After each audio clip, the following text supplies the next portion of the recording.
Iran ও যুক্তরাষ্ট্রের সাম্প্রতিক সংঘাতের পর ইরানের পক্ষে নতুন করে আবারও আওয়াজ তুলল দেশটির বন্ধুপ্রতিম রাষ্ট্র রাশিয়া।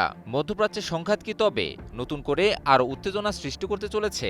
ইরান ও যুক্তরাষ্ট্রের সাম্প্রতিক সংঘাত কি মধ্যপ্রাচ্যের সীমানা ছাড়িয়ে এবার বিশ্বজুড়েও ছড়িয়ে পড়বে? যুক্তরাষ্ট্রের বিরুদ্ধে সংঘাতে রাশিয়া কি আরেকবার ইরানের পাশে দাঁড়াবে? রাশিয়ার সাহায্য নিয়েই কি যুক্তরাষ্ট্রকে আরেকবার কুপকাত করবে ইরান? সম্প্রতি হুরমুজ প্রণালীতে একটি মার্কিন হেলিকপ্টার ভূপাতিত করার অভিযোগ এনে ইরানে হামলা চালায় যুক্তরাষ্ট্র। মার্কিন প্রেসিডেন্ট ডোনাল্ড ট্রাম্প বলেন, টহল চলাকালে মার্কিন হেলিকপ্টারটিতে ড্রোন দিয়ে হামলা চালায় ইরানের সামরিক বাহিনী। এ সময় ইরানের উপর এর প্রতিশোধ নেওয়া হবে বলেও হুঁশিয়ারি দেন তিনি।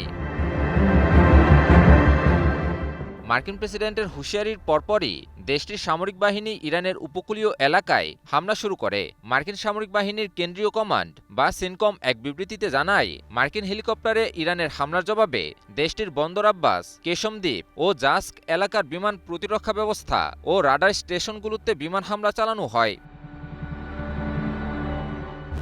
অন্যদিকে ইরানের সংবাদ মাধ্যম মেহের নিউজ এজেন্সি জানায়, হরমুজ প্রণালীতে মার্কিন সামরিক হেলিকপ্টার ভূপাতিত করার ঘটনায় তেহরান দায় স্বীকার করেনি। কিন্তু দেশটিতে মার্কিন হামলার জবাবে মধ্যপ্রাচ্যের কয়েকটি দেশে অবস্থিত মার্কিন ঘাঁটিতে বেশ কয়েকটি ব্যালিস্টিক ক্ষেপণাস্ত্র ছুড়ে পাল্টা হামলা চালায় ইরানের সশস্ত্র বাহিনী। এবার ইরান ও যুক্তরাষ্ট্রের এই পাল্টাপাল্টি হামলা নিয়ে সরব হল ইরানের কৌশলগত মিত্রদেশ রাশিয়া। এ সময় ইরানের বিরুদ্ধে পরিচালিত মার্কিন ইসরায়েলি আগ্রাসনেরও কড়া সমালোচনা করে দেশটি।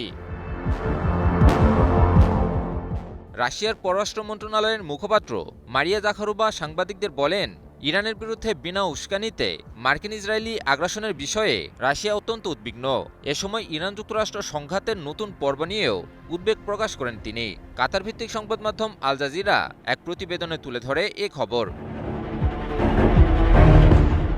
রুশ পররাষ্ট্র মন্ত্রণালয়ের এই মুখপাত্র যুদ্ধবন্ধে উভয় পক্ষকে সংযম প্রদর্শন এবং অবিলম্বে সামরিক হামলা বন্ধ করারও আহ্বান জানান। ইরানের কৌশলগত মিত্রদেশ রাশিয়া বরাবরই ইরানের পক্ষে কথা বলে আসছিল। যুদ্ধ শুরুর পর থেকেই দেশটির বিরুদ্ধে মার্কিন ইসরায়েলি শক্তির পরিচালিত আগ্রাসনের বিরুদ্ধে সরব ছিল রাশিয়া। তারই ধারাবাহিকতার অংশ হিসেবে এবারও ইরানের পক্ষে আওয়াজ তুলল পরাশক্তিধর দেশটি। ইরানের পক্ষে কেবলমাত্র আওয়াজ তুলেই থেমে থাকেনি পুতিনের দেশ রাশিয়া। মার্কিন ইসরায়েলি শক্তির বিরুদ্ধে যুদ্ধ শুরুর পর থেকেই গোয়েন্দা তথ্য, প্রযুক্তি সহায়তা এমনকি সামরিক সরঞ্জাম দিয়ে ইরানের পাশে ছিল দেশটির বন্ধুপ্রতিম রাষ্ট্রটি। যুদ্ধে রাশিয়ার সমর্থনেই মার্কিন ইসরায়েলি সাম্রাজ্যবাদী শক্তির বিরুদ্ধে কঠোর লড়াই চলমান রাখতে সক্ষম হয় ইরান।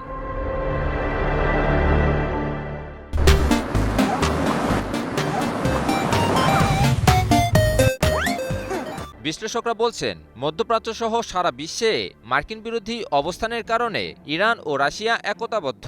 রাশিয়ার প্রেসিডেন্ট ভ্লাদিমির পুতিন এর আগে জোর দিয়ে বলেছিলেন যে মস্কোর সঙ্গে তেহরানের সম্পর্ক একটি কৌশলগত অগ্রাধিকার। ফলে যুক্তরাষ্ট্রের কাছে ইরানের হেরে যাওয়া মানে রাশিয়ারও হেরে যাওয়া, যা কোনোভাবেই হতে দিবে না পরাশক্তিধর দেশটি। ইমন আলী, নিউজ 24।